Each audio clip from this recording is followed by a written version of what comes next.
humble farmer walked into a luxury dealership carrying nothing but a weathered envelope stuffed with 5 years' worth of savings. He'd been dreaming of this moment, buying a new tractor to keep his farm alive. But what happened inside that showroom didn't go as expected. He wasn't welcomed. He was laughed at, insulted, and humiliated right in front of everyone, until one quiet moment flipped everything. The man in muddy boots revealed a past no one saw coming, and left the entire dealership in stunned silence. Even the owner was brought to tears. This isn't some story about revenge. It's about a decorated war hero who chose a simple life until one cruel encounter forced him to reveal the strength that had always been there. What happened next didn't just change his life, it shifted an entire community.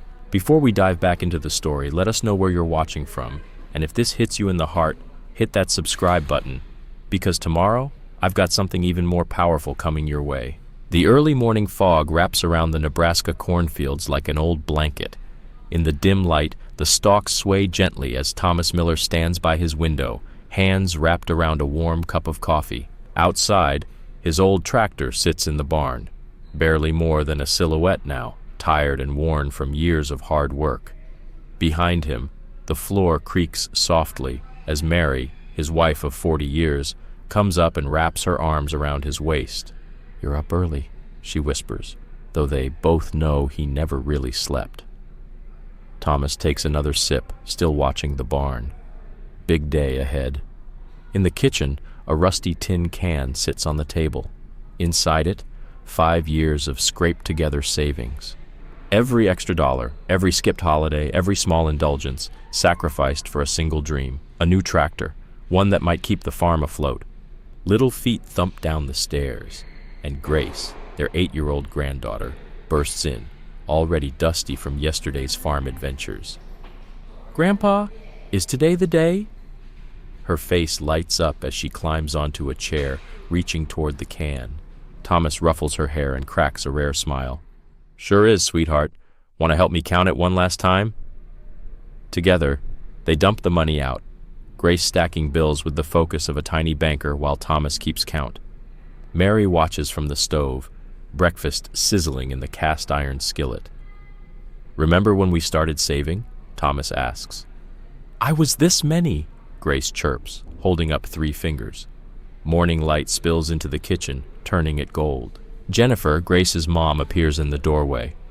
Her face shows worry. "Dad, are you sure you don't want me to come with you? I've heard stories about that dealership." She hesitates, about how they treated the Hendersons when they went to buy equipment. Thomas straightens, still tall despite the years bending his back. "People can surprise you, Jenny, good or bad, but a man's got to stand tall either way." He glances down at the Marine Corps pin on his collar. He doesn't talk about the war much, but it's always there. Grace looks up. "Like when Tommy Jenkins made fun of my boots at school and you told me to keep my head up?"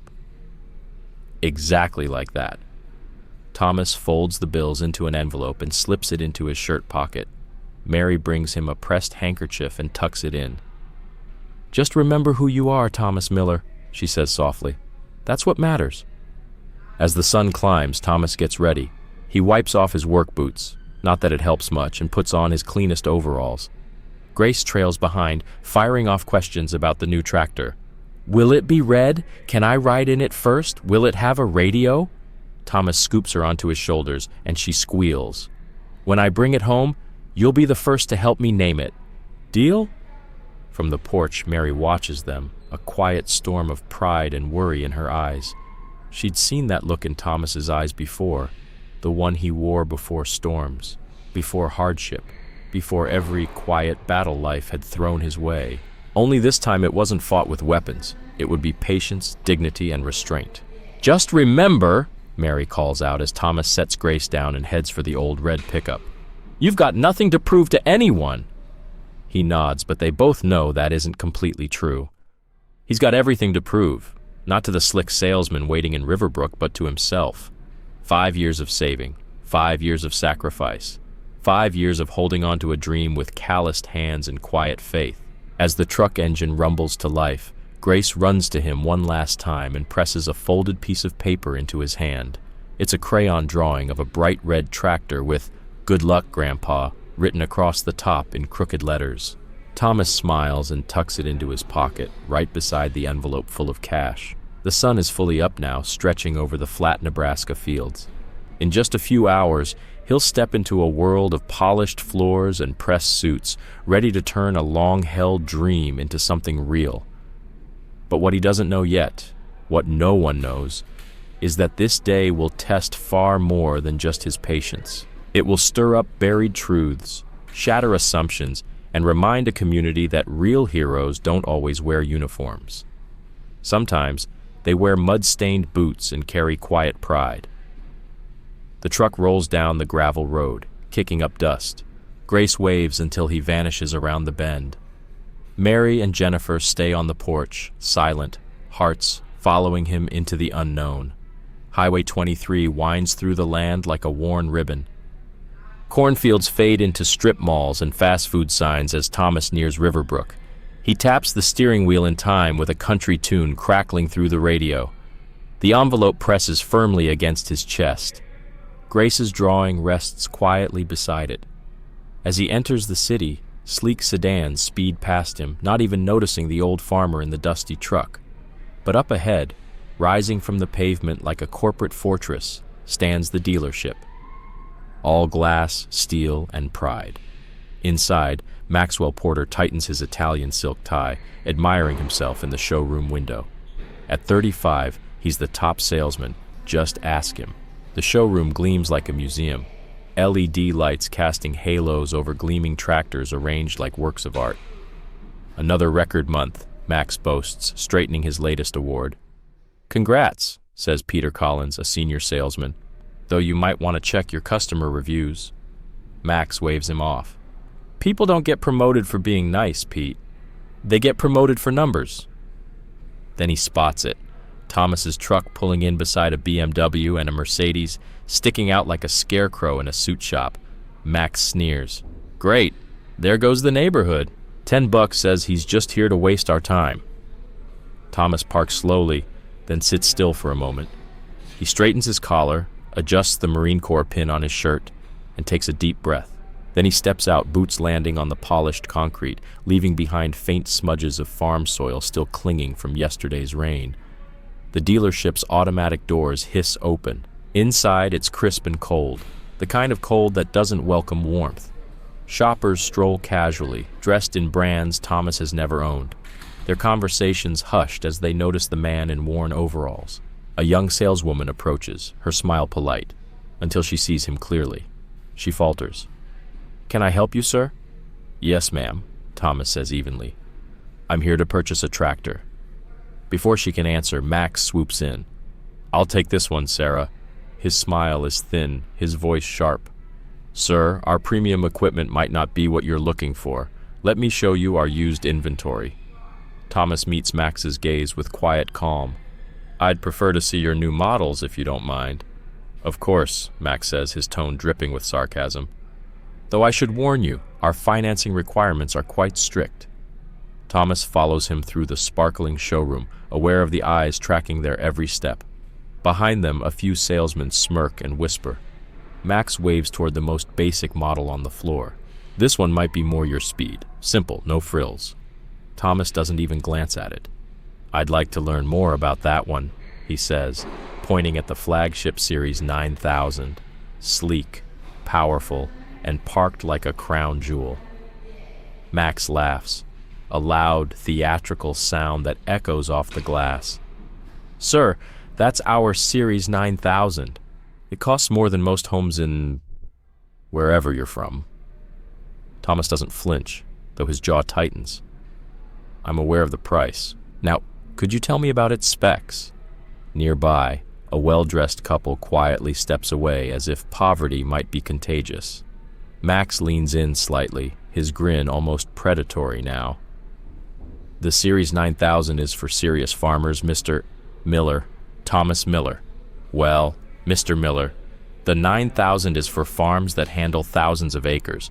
Real farms, if you catch my meaning." The insult lingers in the air, heavy and sharp, but Thomas doesn't respond. Not yet. He thinks of Grace's drawing folded over his heart. He thinks of Mary's voice on the porch, of all the mornings that led to this one, and he stands his ground, not with anger, but with unshakable quiet. In case you're wondering, Thomas says calmly, the weight of decades behind every word, my family's worked that land for 3 generations, Mr. Porter. I'd say that's about as real as farming gets. Max's smile disappears. His expression sharpens. Look, he says, voice growing cold, let's not waste each other's time. Come back when you're ready for a more appropriate purchase. I am ready, Thomas replies, reaching into his shirt pocket. I'd like to talk about the Series 9000. Max scoffs. Talk? That tractor costs $300,000. Do you even know what that kind of money looks like? The entire showroom starts to quiet. Conversations die. Sales staff glance over. Customers pause. Peter Collins, the senior salesman, steps forward, uneasy. Max, maybe just... No, Pete, Max snaps. Someone has to be real here. He turns back to Thomas with a fake smile and poison in his voice. We're a premium dealership, sir. We serve clients who can actually afford what we sell. Now I'm sure you're a good guy, but you're clearly in the wrong place. Thomas doesn't flinch. He doesn't raise his voice, but something shifts in his eyes. That steady, unshakable look of a man who's seen more than any of them could ever imagine. Son, he says, calm and cutting, I've been judged by better men than you, and I'm still standing. He leans in slightly. Now, are you going to show me that tractor? Or should I speak to your manager? The tension spikes. Max's face flushes red. Other salespeople inch closer, sensing a storm building on the glossy white floors of that perfect showroom. My manager? Max sneers, stepping closer. My manager doesn't waste time on tire kickers and dreamers. This isn't your local feed store, old man. This is business. But Thomas doesn't budge. He's faced down enemies in war zones. An angry man in a tailored suit doesn't even register. The envelope in his pocket presses against his chest. 5 years of sacrifice, sweat, and belief. His voice stays even. Every business needs customers, Mr. Porter, and every customer deserves respect. The words hit harder than any shout could. They echo across the showroom like thunder rolling over open fields. Max's hands clench. His mask slips. And still, no one notices the sleek black car pulling into the dealership lot outside. Respect? Max snaps. Let me tell you about respect. Respect is wearing the right clothes. Respect is not pretending you can buy something you clearly can't afford. Thomas stays rooted, steady, his hands relaxed at his sides. The years of hard work have weathered him, but they've also forged him. Young man, he says quietly, why don't we get back to the tractor? I'm interested in its horsepower and fuel efficiency. Max laughs, loud, mocking, circling Thomas like a predator trying to rattle prey. Oh, now you're the expert. Tell us, what would a small-time dirt farmer know about high-end agricultural equipment? Peter steps in again, clearly uncomfortable. Max, that's enough, but Max waves him off. No, Pete, I want to hear this. He turns back to Thomas with a smirk. So, what's your operation like? How many acres? How many workers? Or is it just you and your rusty truck? Thomas's voice doesn't waver. 300 acres. Been in my family since my grandfather's day, and yes, it's just me now. My son's deployed overseas. Max whistles sarcastically.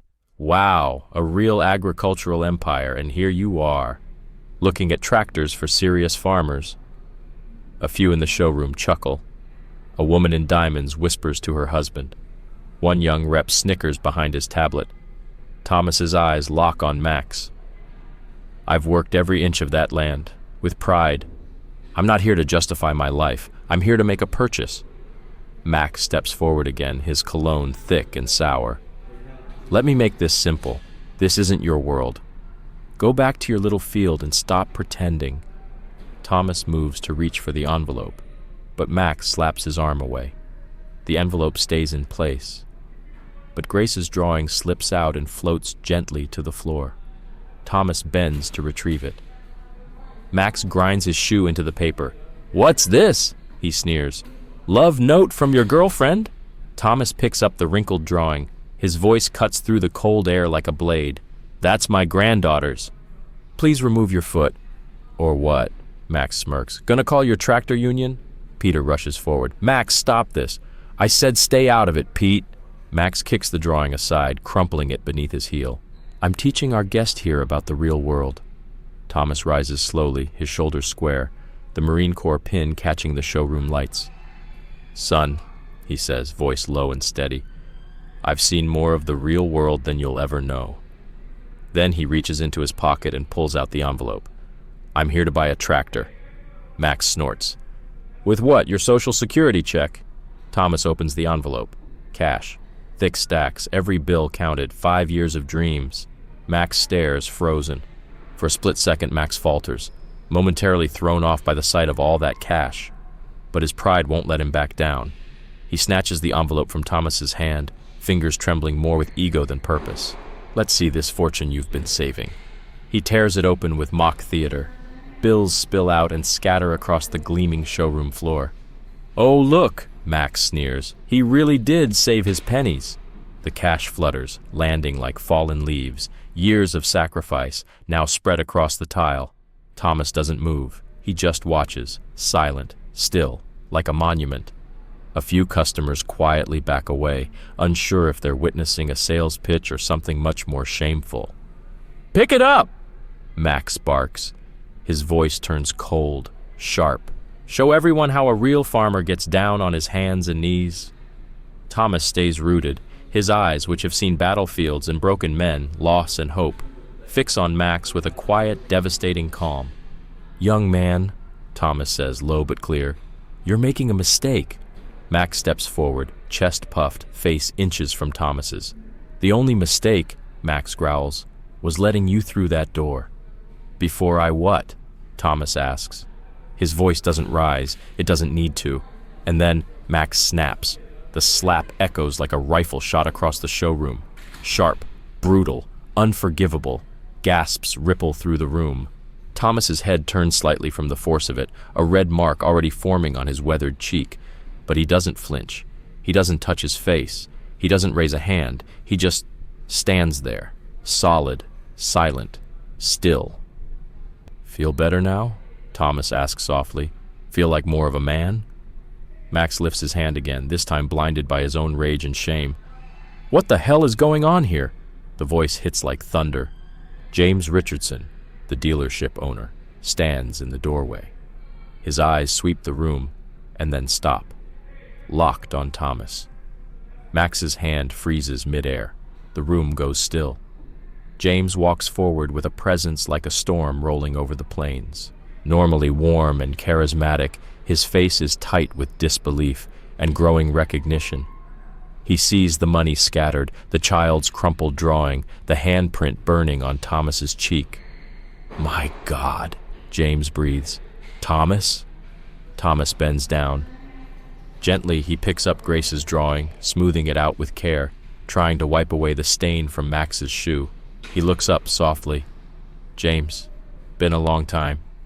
17 years, James says, stepping closer. His voice trembles. 17 years since you carried my boy out of hell. The air in the room vanishes. Everyone watches, silent. Even the ones who'd been smirking are now staring at their feet. Max goes pale. Sir, I don't understand, he stammers. No, you don't, James says, his voice suddenly sharper. You have no idea what you've just done. He gestures toward Thomas. This man, the one you just humiliated, is the reason my son Michael is alive today. Peter Collins kneels beside Thomas, helping him collect the bills. Other employees, now visibly ashamed, join in. No one is laughing anymore.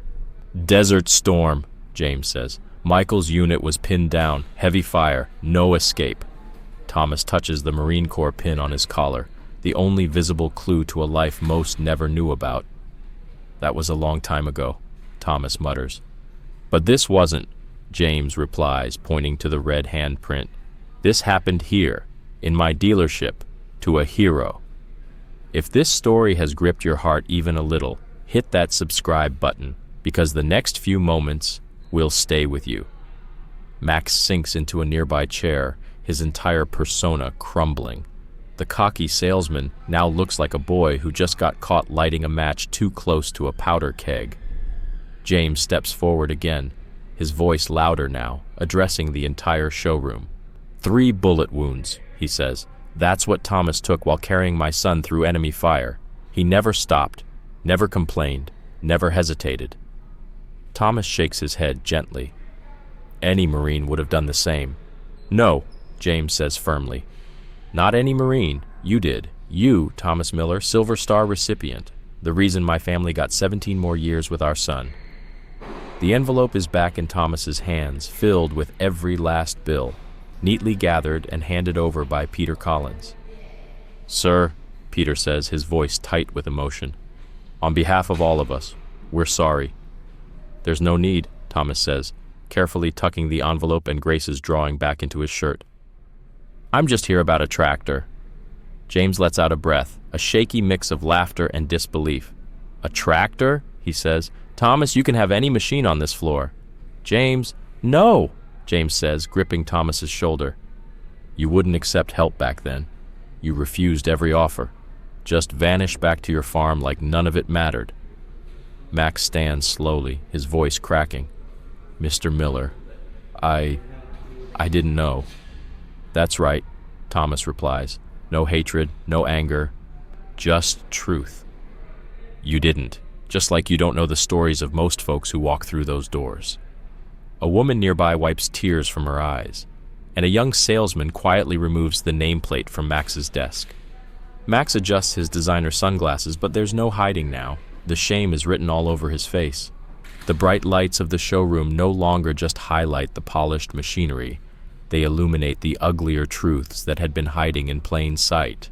Assumptions, prejudice, pride. Why didn't you say something? Max's voice comes out barely a whisper. Back when I said those things. Why didn't you tell me? Thomas straightens his collar. The Marine Corps pin catches the light once again. Quiet, steady, symbolic. A man's worth, he says evenly, isn't in the medals he wears or the stories he tells. It's in how he treats people, especially those he thinks have nothing to offer him in return. James Richardson, still visibly shaken, pulls out his phone. I'm calling Michael, he says. He's been wanting to thank you for 17 years. James, please. Thomas's voice is gentle but firm. I didn't come for recognition. I didn't come for reunions. I came for a tractor. One I've saved 5 years to buy. He touches the envelope again. But now it feels heavier, not just filled with money, but with meaning, with everything it took to fill it, with every hour worked, every comfort denied, every moment quietly endured. Max glances at his own hands, manicured, soft, untouched by hardship. A diamond ring glints under the lights, but its shine somehow feels hollow now. Thomas nods toward the tractor. The Series 9000. I'd still like to know its specs if someone's willing. James wipes his eyes. Specs? He chokes. Thomas, after what you did, after what I... Thomas gently interrupts. I came home and became a farmer. That's who I am now. That's all I want to be. But everyone in that room now knows better. They see what they hadn't seen before. Not just a man in muddy boots, not just a quiet farmer, but someone who carried more than anyone realized, and did it with quiet strength, never demanding attention, never asking for more than what he earned. The silence says it all. It's the sound of pride shattered, of assumptions falling apart. Then the glass doors slide open, and in strides Michael Richardson, still in his suit from a morning meeting he'd abandoned at his father's urgent call. His eyes scan the room, land on Thomas, and he freezes. Sergeant Miller, he says, his voice already breaking. Thomas turns. That same quiet presence, recognition in his eyes. Just Thomas now, he replies softly. You're looking well, son. Michael crosses the floor without hesitation, ignoring the watching crowd. He pulls Thomas into a hug, tight, unfiltered, real. His shoulders shake. 17 years, he says. 17 years I've been trying to find you.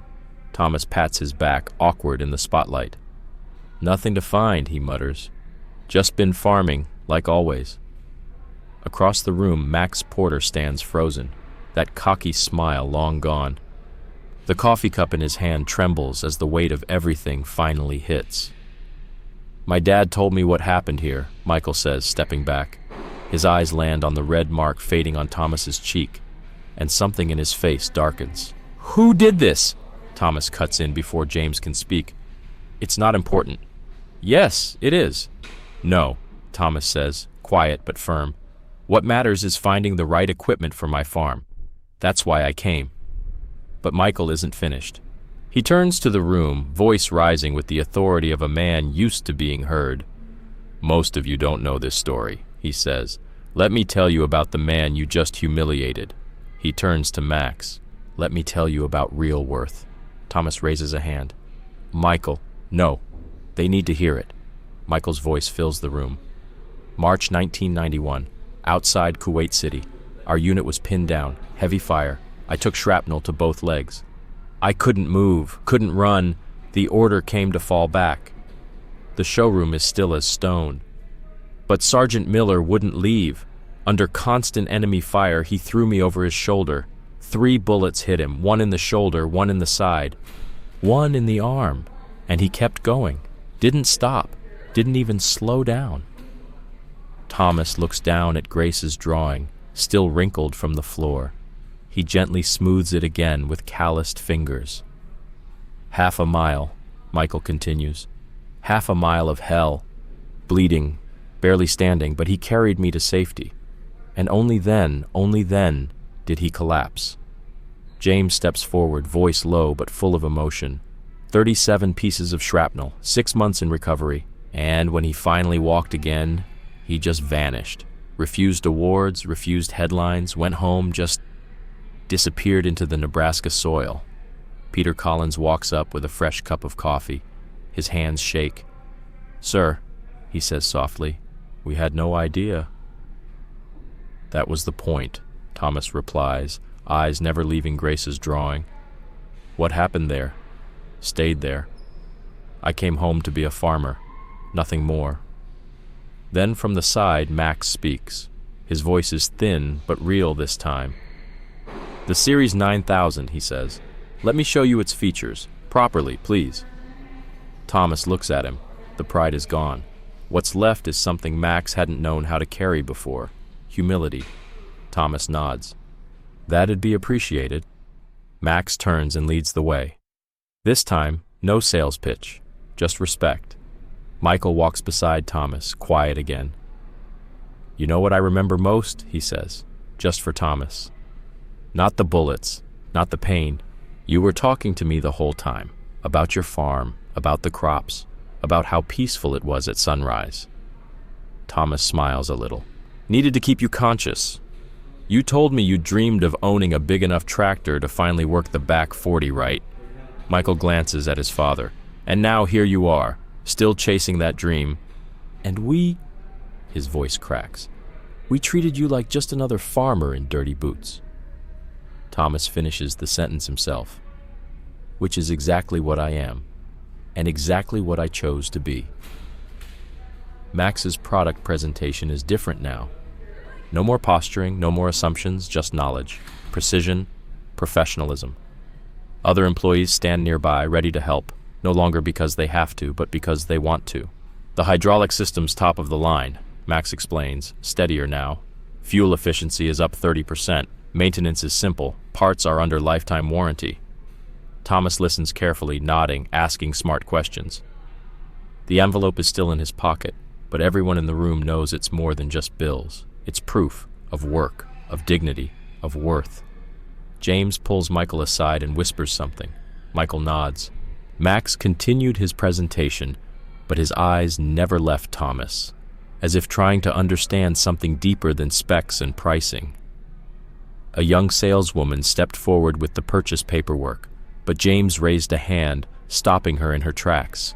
"There's something we need to talk about first," he said firmly, addressing Thomas directly. "Could we speak in private?"